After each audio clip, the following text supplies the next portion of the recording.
The heritage of Granny Ma's Country House and Spa does date back more than 30 years. I think Richard Pointing started it in 84. But the reality is that Granny Ma's Country House and Spa is a home away from home, based in the country. In most cases, you will probably try the spa when you stay with us. They do everything from manicures, pedicures, all the way through to jacuzzi, steam room, hydro bath, and we even do groups. So the ladies can come and they can do a whole lady day, whereby the guys can grab a beer and go walk the river walk, which is about 2 kilometers long, and take in all the views, the wildlife that we have on site.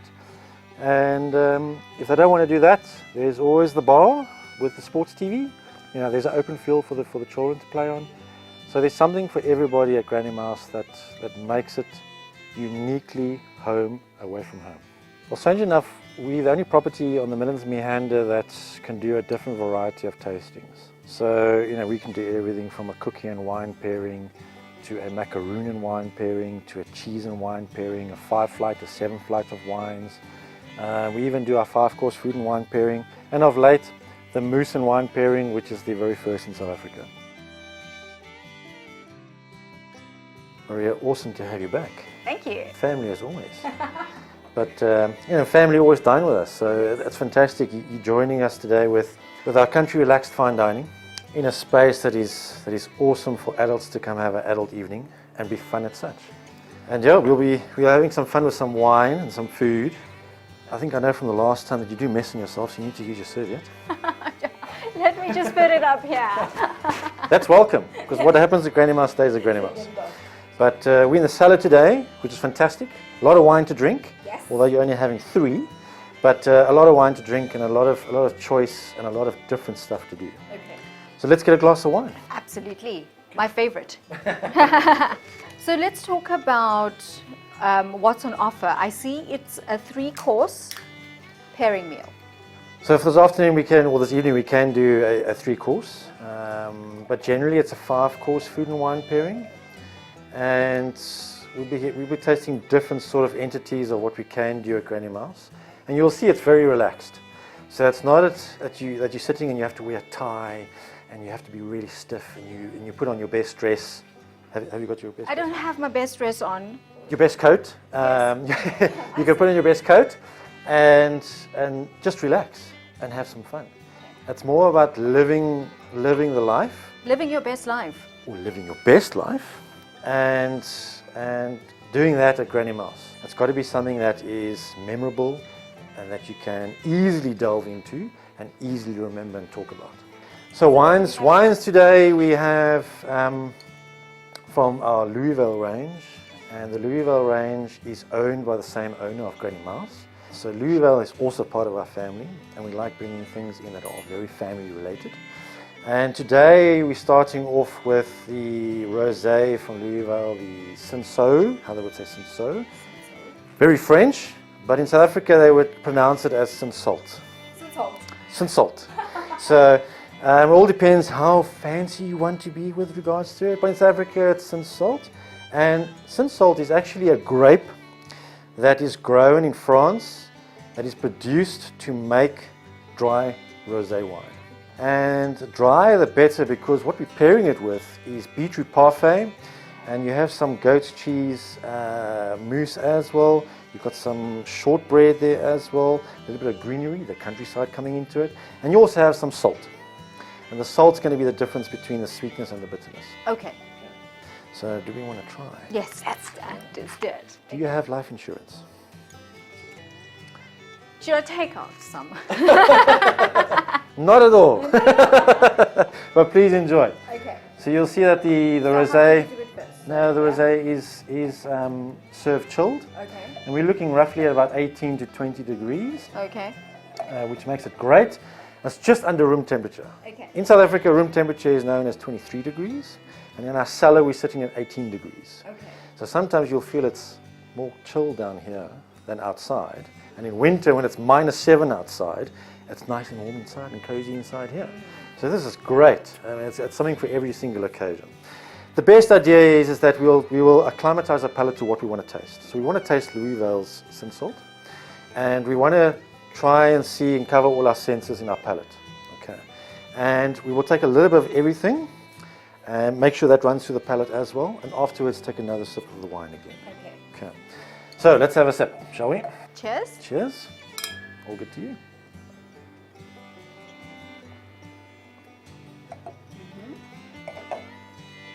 So as you can see, nice and dry, but a nice sort of rich freshness to it. Yes, absolutely.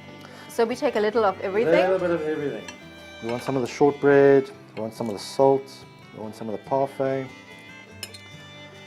and some of the herbs to make it country. After all, that's what we are. You know me and herbs.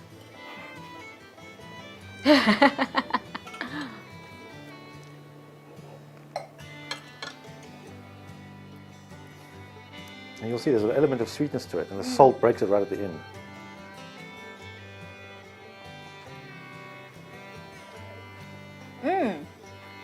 You taste more of the wine now.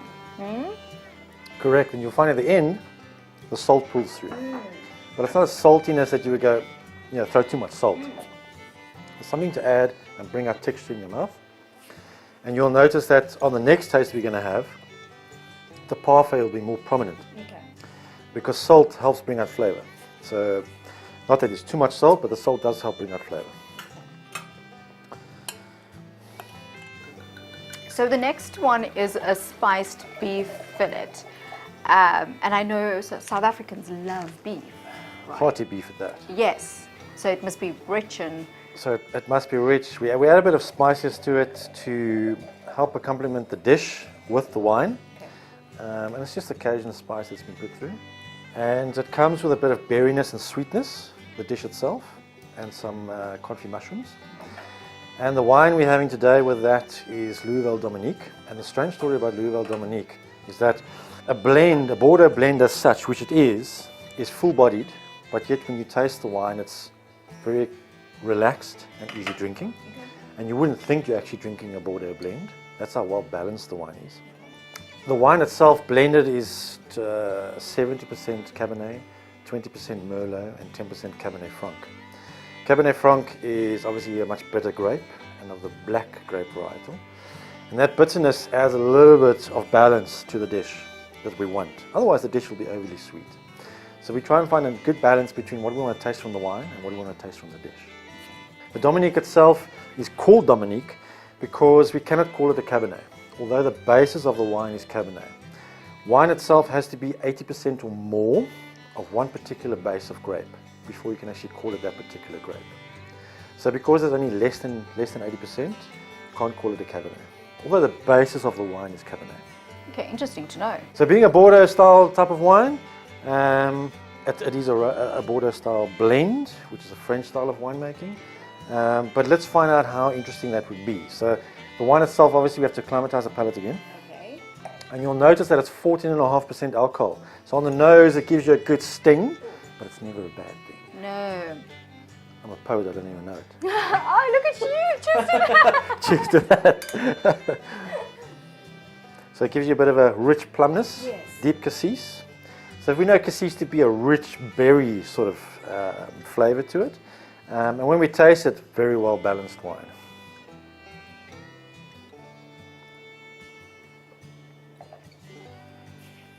And remember I said full-bodied. Very, Full-bodied, but it's not as heavy as what we thought it was going to be. yes. It gets me right there at the sides of my tongue.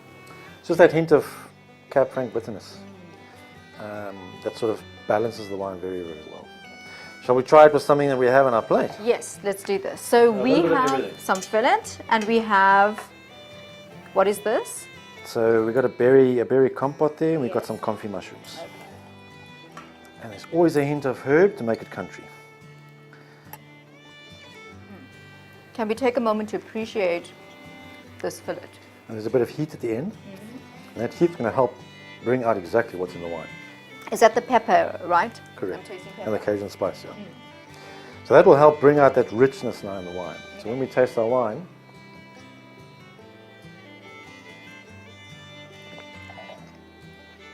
all of a sudden there's a bit of a zing to it, which is great. And it's not as harsh, it suddenly just levels out a And bit. strangely enough, the further you go in or delve into the dish, the better the wine starts to taste. We all know this. So So reality is, yes, we want the wine to be good, but we also want the dish to be good. Yes. And the whole thing is that we want food and wine to marry each other and complement each other. It doesn't matter if one tastes better than the other. It's a combination of both that will make sure that we actually enjoy the experience. So this is some bubbly. All right, so last but not least, yes, bubbly. So from Louisville, the rosé bubbles, let's just call it bubbles. Yes. We can't call it champagne because we don't have the license to call it champagne anywhere in South Africa. So we'll just call it bubbles. We like bubbles. Girls love bubbles. I love bubbles too. The bubbles is great, a little bit high in the sugar content, but that's because it's bubbles. Yes. The acidity is also quite high, and we want the acidity to be slightly higher because the dish in front of you that you're getting at the moment, which is a mojito with jus, and the choux pastry that we have on there is made in-house. So we do, our pastry guy is fantastic. So we make all our own pastry in-house, and it's a typical breakdown of a mojito. Okay. But because we have meringue, because we have a little bit of a cream effect and a bit of a jelly effect, besides the pastry, we want to have the bubbles break down all that so we can get all the flavors. Okay. So besides there's a bit of a watermelon and a strawberry factor to this, the fruitiness of the dish will all combine together. And we want to make sure that this dish actually brings out also some flavors of possibly even a strawberry mojito. I've never had a mojito on a plate. Don't lick it. Don't you? Well, let's just give a swirl and acclimatize the palate to what we would like to taste. Cheers. Cheers. Absolutely. It's been a lovely evening. Yes. That dry factor, that's what we want. We want it to break down all the cream and the meringue and the custard. We need that dryness. The drier, the better. But we also need a bit of sweetness because it's a dessert. So let's give it a swirl and see what happens. Okay, so everything, right? Yeah, a little bit of everything. You know, a deconstructed mojito, very different to having it in a glass. Yeah, let's do this.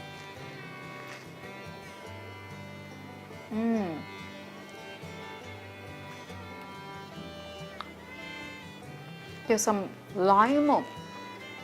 Very much lime. And we need that zestiness.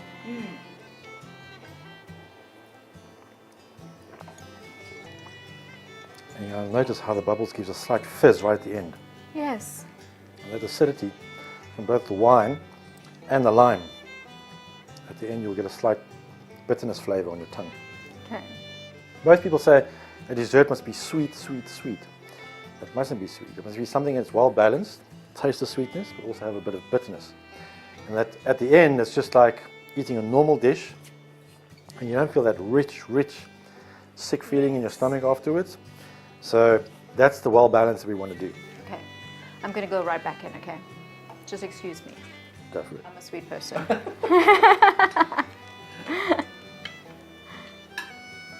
The portions looked like it was little, you know, but after having all the courses, I'm actually quite satisfied. So, you know, you look at it and you think it's a little, but it's not really.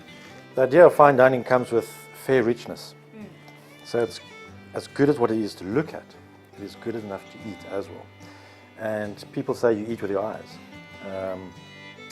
I don't. I eat with my mouth. But the eyes do feed the soul as well. Yes. And at Granny Mouse, a lot of things feed the soul, and we want you to see a lot of things. And being here before Maria, you would know, and being family, you would know that Granny Mouse feeds off that. It's got to be a soul experience. And I'm hoping this evening you've had a soul experience. Absolutely, it's touched my soul. Good. It's touched my soul. But that's what we want, and that's what we're looking at. And even on the Midlands Meander, that is the experience that we're looking at. Very nice. Well, cheers to that. Cheers to that. Cheers to Granny Mouse. Cheers to you.